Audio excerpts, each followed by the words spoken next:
बहुत समय पहले की बात है। तिलकपुर नाम के एक छोटे से गांव में एक बेहद अमीर व्यक्ति रहता था, जिसके पास दौलत की कोई कमी नहीं थी। ऐसा लगता था जैसे भगवान ने उसके आंगन में सोने की बारिश कर दी हो। लेकिन इस दौलत से भी ज्यादा कीमती उसके लिए उसकी बेटी चंद्रिका थी। उसकी खूबसूरती की पूरे गांव में मिसाल दी जाती थी। गांव की सारी सुंदरियां उसके आगे फीकी लगती थी। इसी गांव में एक युवक भी रहता था जिसका असली नाम रामू था, लेकिन लोग उसे गरीब आशिक कहकर पुकारते थे। किस्मत ने उसके हिस्से में गरीबी लिख दी थी और वह उसी हाल में जीता रहा। उसके पास न कोई धन दौलत थी, न ही कोई बड़ी जायदाद। अगर कुछ था तो बस एक सच्चा दिल और गीत गाने की बेजोड़ कला। वह शादियों, उत्सवों और अमीरों के जश्न में अपने मधुर स्वरों से लोगों का दिल बहलाता था। ऐसे ही एक विवाह समारोह में रामू ने पहली बार चंद्रिका को देखा था। उसकी खूबसूरती ने रामू के दिल पर गहरी छाप छोड़ दी। दोनों की नजरें मिली और धीरे धीरे वे एक दूसरे को चाहने लगे। लेकिन चंद्रिका गरीब आशिक के लिए सिर्फ एक सपना थी, जिसे हकीकत बनाना नामुमकिन था। एक दिन रामू उदासी में डूबा बैठा था। तभी चंद्रिका उससे मिलने आई। उसने चिंता से पूछा, तुम इतने उदास क्यों हो? रामू ने गहरी सांस ली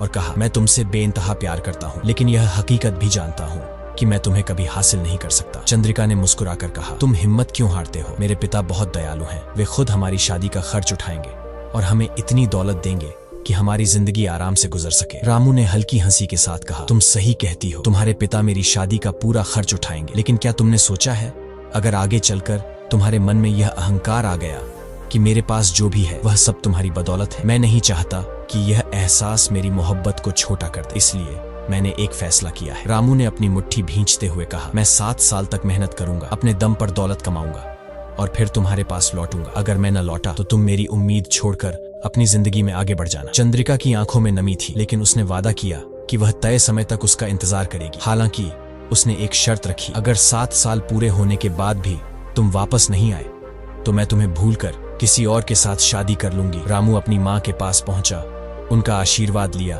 अपनी छोटी बहन के माथे को चूमा और फिर कंधे पर एक झोला डालकर गांव से निकल पड़ा। लेकिन तभी पीछे से घोड़े की टापों की आवाज आई। उसने मुड़कर देखा, यह कोई और नहीं बल्कि वीरेंद्र था, जो लंबे समय से चंद्रिका को चाहता था। वीरेंद्र ने मुस्कुराकर कहा, मैं भी तुम्हारे साथ चलूंगा, मुझे लगता है कि हमारी मंजिल एक ही है। रामू ज्यादा खुश तो नहीं था, लेकिन वह मना भी नहीं कर सकता था। दोनों साथ साथ सफर पर निकल पड़े। बहुत दिनों तक चलने के बाद वे एक गहरी नदी के किनारे पहुंचे। सामने कोई पुल नहीं था, न ही नदी में कोई ऐसा उथला हिस्सा था जिससे पैदल पार किया जा सके। वीरेंद्र ने रामू की ओर देखते हुए कहा, तुम तैरकर नदी पार कर जाओ, मैं तुम्हारे पीछे पीछे आता हूँ। रामू ने अपने खड़े उतारकर किनारे रख दिए और नदी में कूद पड़ा। जैसे ही वह दूसरी ओर पहुंचा और मुड़कर देखा, उसकी आंखें फटी रह गईं। वीरेंद्र उसके कपड़े समेटकर घोड़े पर सवार हो चुका था और पूरी रफ्तार से तिलकपुर की ओर भाग रहा था। रामू चीख पड़ा, हे ईश्वर, यह कैसा धोखा! लेकिन अब कुछ नहीं किया जा सकता था। वीरेंद्र सांप की तरह सरसराते हुए गांव की ओर बढ़ गया। गांव पहुंचते ही उसने रामू के कपड़े लेकर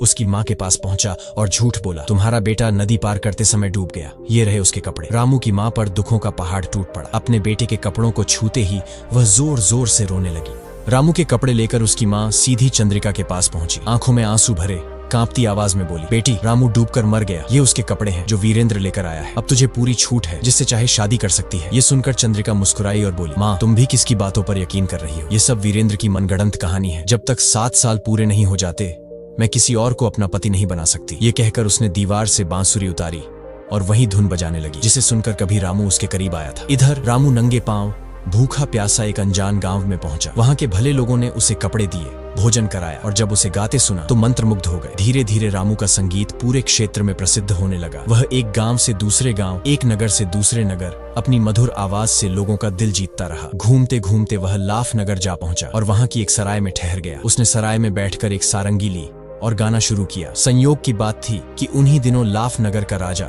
जो संगीत का बड़ा प्रेमी था, किसी अद्वितीय गायक की तलाश में था। कई गायक दरबार में आए, लेकिन कोई भी उसके दिल को नहीं छू पाया। राजा के नौकर नगर भर में भटक कर थक चुके थे। एक दिन जब वे सराय के पास से गुजर रहे थे, अचानक उनके कानों में एक जादू भरी आवाज पड़ी। वे तुरंत भीतर गए और रामू से बोले, हमारे साथ चलो, राजा के दरबार में गाना गाना होगा, मना किया तो जान से हाथ धो बैठोगे। रामू हंसकर बोला, मैं आजाद आदमी हूँ, तिलकपुर मेरा घर है, मैं जहाँ चाहता हूँ वहाँ जाता हूँ, जब दिल करता है तब गाता हूँ, तुम्हारा राजा मेरा मालिक नहीं। लेकिन राजा के नौकरों ने उसकी एक न सुनी और जबरन उसे दरबार में ले गए। राजा ने उसे देखते ही कहा, गाना गाओ।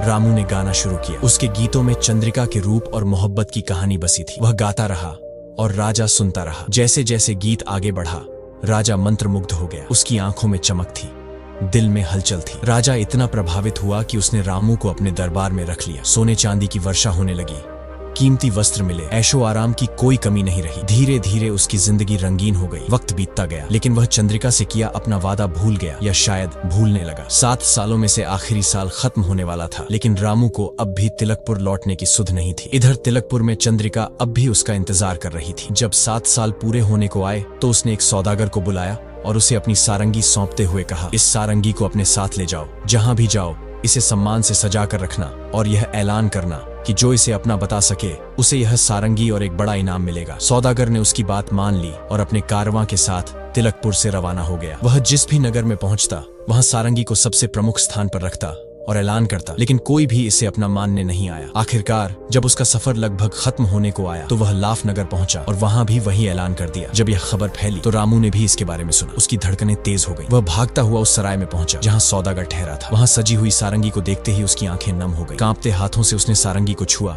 और भर्राए गले से बोला, यह मेरी है। सौदागर मुस्कुराया और बोला, बिल्कुल सही, क्योंकि इसे पहचानने वाला ही इसका असली मालिक हो सकता है। लेकिन अब समय बहुत कम है, जल्दी से तिलकपुर पहुंचो। चंद्रिका ने कहा था कि अगर नियत समय पर तुम नहीं लौटे तो वह किसी और से शादी कर लेगी। ये सुनते ही रामू का सिर चकरा गया, उसके पांव लड़खड़ा गए। वह अपनी बेहोशी को रोकने की कोशिश कर रहा था, लेकिन उसके दिल में एक ही सवाल गूंज रहा था, क्या अब भी समय बचा है या सब खत्म हो चुका है? तिलकपुर में शादी की घड़ी नजदीक आती जा रही थी और उधर रामू के भाग्य का फैसला होने में अब केवल 7 दिन ही बचे थे। लेकिन तिलकपुर पहुंचने में कम से कम 30 दिन लगने वाले थे। उसने हार नहीं मानी। तुरंत एक घोड़े पर सवार हुआ और एक थैली में सोने के सिक्के लेकर निकल पड़ा। घोड़े की जान की परवाह किए बिना उसने उसे पूरी ताकत से दौड़ा दिया। लेकिन जो होना था वही हुआ। रास्ते में एक घने जंगल से गुजरते हुए घोड़े ने ठोकर खाई और रामू बदहवास होकर जमीन पर गिर पड़ा। सिर पर गहरी चोट आई और वह बेहोश हो गया। एक दिन बाद जब उसे होश आया तो खुद को एक कुटिया में पड़ा पाया। चारों ओर अंधेरा था और हल्की हल्की अगरबत्ती की खुशबू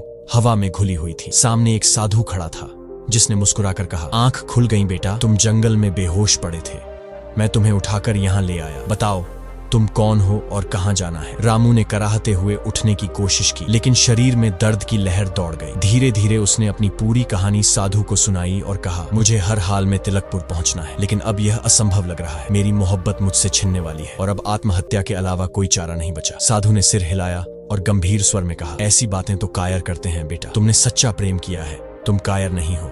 चिंता मत करो, तुम्हारी राह अभी खत्म नहीं हुई है। फिर साधु ने पास खड़े सफेद घोड़े की ओर इशारा करते हुए कहा, यह मेरा सिद्ध किया हुआ घोड़ा है जो 7 दिनों में तुम्हें तिलकपुर पहुंचा देगा। साथ ही यह एक चमत्कारी मिट्टी लो, अगर इसे किसी अंधे की आंखों पर लगाओगे तो वह फिर से देखने लगेगा। रामू ने साधु के चरणों में सिर झुका दिया और सफेद घोड़े पर सवार होकर तूफान की तरह आगे बढ़ गया। घोड़ा इतनी तेजी से दौड़ रहा था मानो हवा से बातें कर रहा हो। ठीक 7वें दिन आधी रात के समय रामू तिलकपुर पहुंच गया। गांव में हर ओर उत्सव का माहौल था। घरों में रोशनी झिलमिला रही थी, ढोल नगाड़े बज रहे थे और शादी के गीत हवा में तैर रहे थे।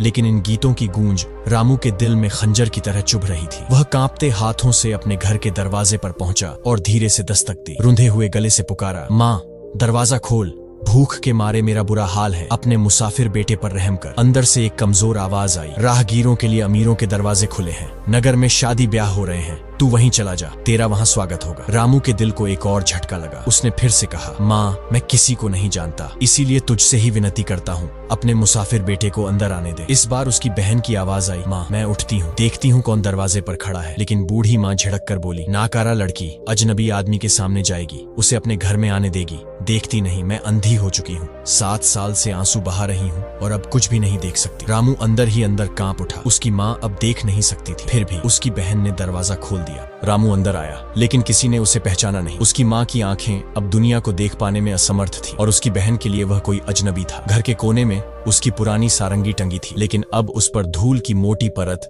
जम चुकी थी। उसने माँ से पूछा, माँ दीवार पर वह क्या लटका है? बूढ़ी माँ ने रूखे स्वर में कहा, तू भी अजीब मेहमान है, बस ये गनीमत समझ कि तुझे रात गुजारने के लिए छत और एक वक्त की रोटी मिल रही है। ईश्वर का नाम ले और सुबह यहाँ से चला जा। रामू की आंखें भर आईं। उसने फिर से कहा, माँ मैं पहले ही बता चुका हूँ कि मैं तेरा बेटा हूँ और यह मेरी बहन है, मैं बस इतना जानना चाहता हूँ कि वह दीवार पर टंगी चीज क्या है। बूढ़ी माँ ने झुंझलाकर कहा, वह सारंगी है। रामू की सांसें रुक गई, कांपते होठों से बोला, सारंगी? किसकी सारंगी? बूढ़ी माँ ने आह भरी और कहा, मेरे दुखियारे बेटे की। 7 साल से वह यहीं टंगी है, किसी भी जीवित आदमी ने इसे हाथ तक नहीं लगाया। रामू की बहन ने धीरे से सारंगी उतारी और उसे पकड़ा दी। जैसे ही उसके हाथों ने उस जानी पहचानी धड़कन को महसूस किया, उसकी आंखों से आंसू गिर पड़े। उसने सारंगी को सीने से लगाया, फिर ऊपर आसमान की ओर देखा और कांपती आवाज में प्रार्थना की, हे ईश्वर, मैं अपने मन की इच्छा पूरी करने के लिए जा रहा हूँ, मेरा साथ देना। रामू ने कांपते हाथों से सारंगी को उठाया और तांबे के तारों को हल्के से छेड़ा। अचानक कमरे में झनकार गूंज उठी और एक पुरानी धुन हवा में घुल गई। उसने गहरी सांस ली और गाना शुरू किया। उसकी दर्द भरी आवाज ने रात के सन्नाटे को चीर दिया। उसकी माँ की आंखों से आंसू बहने लगे। वह बिलखते हुए बोली, तेरा नाम क्या है बेटा? तेरे गीत ने मेरे दिल को छलनी कर दिया है। बुढ़िया कांपती आवाज में बोली, आज ही मैंने एक सपना देखा था कि मेरे बाल पूरी तरह सफेद हो गए हैं। 7 सालों के आंसुओं ने मेरी आंखों की रोशनी छीन ली है। तेरी आवाज मेरे रामू से मिलती है,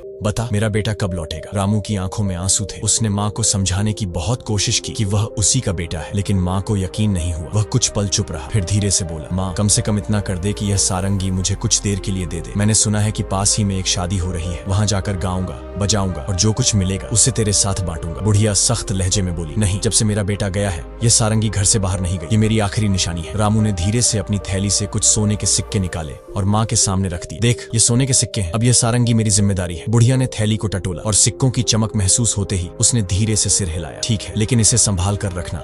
रामू की बहन ने उसे शादी वाले घर का रास्ता दिखाया और वह वहां जा पहुंचा। बहन दरवाजे पर खड़ी रही क्योंकि उसे यह देखना था कि आगे क्या होने वाला है। इस घर में चंद्रिका रहती थी और इसी रात उसकी शादी वीरेंद्र से होने वाली थी। वीरेंद्र अपने रिश्तेदारों और साथियों के साथ खाने पीने में मस्त था। दूसरी ओर चंद्रिका पर्दे के पीछे अपनी सहेलियों के साथ बैठी थी। उसके एक हाथ में शराब से भरा प्याला था और दूसरे हाथ में एक तेज खंजर। उसने कसम खाई थी कि वह वीरेंद्र के पलंग पर पांव रखने से पहले अपनी जान ले लेगी। तभी उसने सुना कि कोई अजनबी आया है और गीत गाने की इजाजत मांग रहा है। वीरेंद्र ने हंसते हुए कहा, बेशक गाओ, ये खुशी का मौका है। गाने और नाचने वालों को भला कौन मना कर सकता है। अगर तुम्हारा गीत मुझे पसंद आया तो मैं तुम्हें इनाम दूंगा। रामू ने अपनी सारंगी उठाई, उसकी तारों को छुआ और गाना शुरू किया। लाफ नगर में मैंने मिश्री मदिरा का जाम लगाया, 3 ही दिनों में मैं उड़कर यहाँ पर आया। वीरेंद्र का छोटा भाई, जो कुछ ज्यादा समझदार नहीं था, तुरंत खंजर निकालकर चिल्लाया, झूठ बोलता है, लाफ नगर से यहाँ कोई 3 दिनों में कैसे आ सकता है? वीरेंद्र ने उसे शांत करते हुए कहा, अरे भाई,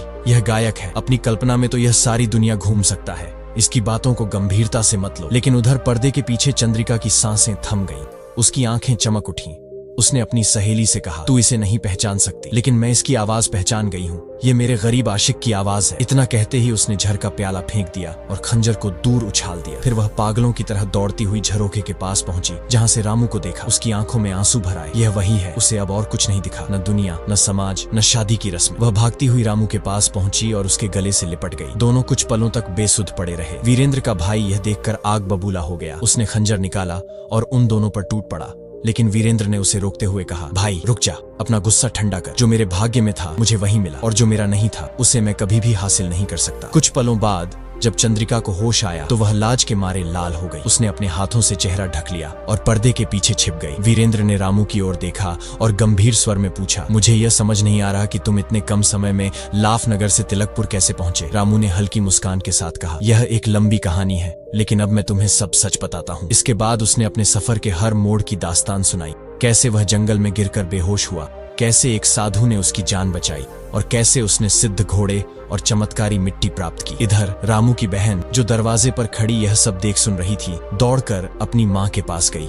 वह चिल्लाई, माँ, वह सचमुच मेरा भाई और तेरा बेटा रामू है। बूढ़ी माँ कांपते हुए खड़ी हुई। बहन ने उसका हाथ पकड़ा और उसे वहां ले आई जहां दावत चल रही थी। रामू ने धीरे से अपना झोला खोला और उसमें से वह मिट्टी निकाली जिसे साधु ने उसे दिया था। उसने मिट्टी को पानी में घोला और अपनी माँ की आंखों पर लेप कर दिया। फिर वह बोला, अब तुम सबके सामने साबित हो जाएगा कि मैं झूठ नहीं बोल रहा। जैसे ही मिट्टी का असर हुआ, माँ की आंखों में हलचल हुई। उसने धीरे धीरे पलकों को खोला और कुछ धुंधला धुंधला सा नजर आने लगा। कुछ ही पलों में उसकी आंखों की रोशनी पूरी तरह लौट आई। वह कांपती आवाज में बोली, मैं देख सकती हूँ, मैं सच में देख सकती हूँ। पूरा दरबार इस चमत्कार को देखकर हक्का बक्का रह गया। अब किसी के मन में कोई संदेह नहीं रहा कि रामू ही उनका खोया हुआ बेटा है। दूसरी ओर वीरेंद्र, जो चंद्रिका से प्रेम करता था, उसकी आंखों में अब भीगापन था। उसने धीमे कदमों से आगे बढ़कर चंद्रिका का हाथ रामू के हाथों में रख दिया और हल्की मुस्कान के साथ बोला, तुम दोनों एक दूसरे के लिए बने थे, मुझे कोई शिकायत नहीं है। रामू की आंखों में खुशी के आंसू छलक पड़े। उसने वीरेंद्र की ओर देखा और कहा, सुन वीरेंद्र, मैं तेरा भी एहसानमंद हूँ। मेरी बहन भी उतनी ही खूबसूरत और गुणवान है जितनी चंद्रिका। अब मैं अमीर भी हूँ तो वह भी चांदी और सोने से उतनी ही सजी होगी। अगर तुझे स्वीकार हो तो मैं चाहता हूँ कि तू मेरी बहन से विवाह कर ले। वीरेंद्र ने कुछ क्षण सोचा, फिर सिर झुका दिया और कहा, अगर यह तेरी इच्छा है तो मुझे भी इसमें कोई आपत्ति नहीं। इसके बाद रामू और चंद्रिका का विवाह धूमधाम से हुआ। साथ ही वीरेंद्र और रामू की बहन का भी विवाह हुआ। अब कोई गरीब नहीं था, कोई दुखी नहीं था। वे सभी खुशी और प्रेम के साथ अपनी नई जिंदगी की शुरुआत कर चुके थे। दोस्तों, अब इसी के साथ हमारी कहानी समाप्त होती है। अगर आपको यह कहानी पसंद आई तो वीडियो को लाइक करें।